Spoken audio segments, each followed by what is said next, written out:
Hello friends, hi, नमस्कार, welcome to my YouTube channel let's do and learn. Guys, आप सभी का अपने यूट्यूब चैनल में मैं रूपाली बहुत बहुत स्वागत करती हूं। और आज मैं यहां पर जो क्लास लेकर आई हूं, जो लोग बीपीएससी का एग्ज़ाम दे रहे हैं, सीटेट का एग्ज़ाम दे रहे हैं, यहां पर कारक का मैं यहां पर क्विक रिवीजन क्लास लेकर आई हूं। तो आप सब हमारे साथ ज़रूर जुड़े। और जो लोग बीपीएससी का एग्ज़ाम दे रहे हैं, किसी भी लेवल का दे रहे हैं, उन सभी में भाषा का जो क्वेश्चन है वो ज़रूर आएगा, यानी कि भाषा का पेपर आप देंगे तो उसमें ये क्वेश्चंस, ये टॉपिक्स ज़रूर वहाँ पर आएंगे। तो आप सभी से हाथ जोड़कर रिक्वेस्ट है कि जिन्होंने अभी तक हमारे यूट्यूब चैनल को सब्सक्राइब नहीं किया है, आप सब प्लीज़ हमारे यूट्यूब चैनल को सब्सक्राइब करें और वीडियो को ज़्यादा से ज़्यादा लोगों को शेयर करें, हेल्प करें। आइए चलते हैं कारक की ओर। कारक किसे कहते हैं, सबसे पहले जानते हैं कारक होता क्या है।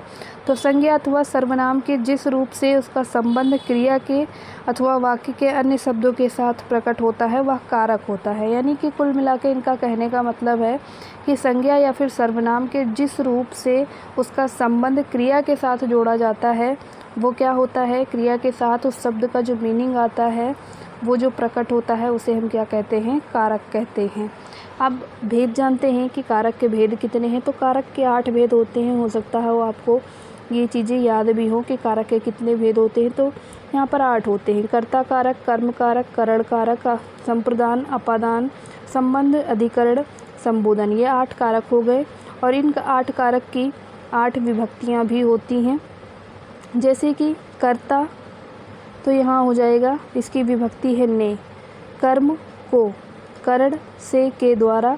संप्रदान के लिए 5वां है अपादान से, अलग होना से या फिर अलग होना। संबंध का, की, के, रा, री, रे। अधिकरण में, पर। संबोधन हे, ओ, अरे। तो ये हो गई 8 विभक्तियाँ और 8 कारक। आगे चलते हैं। कर्ता कारक होता क्या है। संज्ञा का वह रूप जो क्रिया को करने वाले संज्ञा का वह रूप जो क्रिया को करने वाले का बोध कराता है। यानी जैसे श्याम ने पढ़ा, तो किसने पढ़ा, श्याम ने पढ़ा, यानी श्याम क्या है, तो कर्ता है। राम ने टक्कर मारी, तो कार ने टक्कर मारी, तो किसने मारी, कार ने, तो यानी कर्ता कौन है, कार है। आगे चलते हैं। कर्म कारक। कर्म कारक क्या होता है, क्रिया के फल का प्रभाव जिस पर पड़ता है उसे हम कर्म कारक कहते हैं। जैसे राम ने रावण को मारा, किसको मारा, रावण को मारा, किसको मारा, रावण को मारा।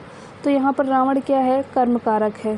प्रथमा ने द्वितीय को, यहाँ को विभक्ति आ रही है तो आप इससे भी अंदाज़ा लगा सकते हैं। अगला जो है टाइप है वो है करण कारक। क्या होता है, वाक्य में कर्ता अपने कार्य की सिद्धि के लिए जिससे सर्वाधिक सहायता प्राप्त करता है। जैसे राम पेन से लिखता है, राम पेन से लिखता है, किससे लिखता है, पेन से लिखता है। तो यहाँ पर क्या है, सहायता की भावना आ रही है यहाँ पर। अगला क्वेश्चन है, अगला जो टाइप है वो क्या है, संप्रदान कारक। संप्रदान कारक क्या है कि वाक्य में संज्ञा या सर्वनाम का वह रूप जिसके लिए क्रिया की जाती है। जैसे श्याम के लिए पेन खरीदा, श्याम के लिए पेन खरीदा।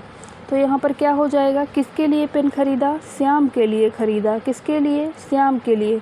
तो यहाँ पर आप के लिए जो है विभक्ति से पहचान जाएंगे। अगला जो हमारा टाइप है वो क्या है, अपादान। अपादान कारक किसे कहते हैं, तो वाक्य में संज्ञा या सर्वनाम के जिस रूप से अलगाव, दूरी या पृथकता का बोध होता है। जैसे पेड़ से पत्ता गिरता है, पत्ता कहाँ से अलग हो रहा है, पेड़ से अलग हो रहा है।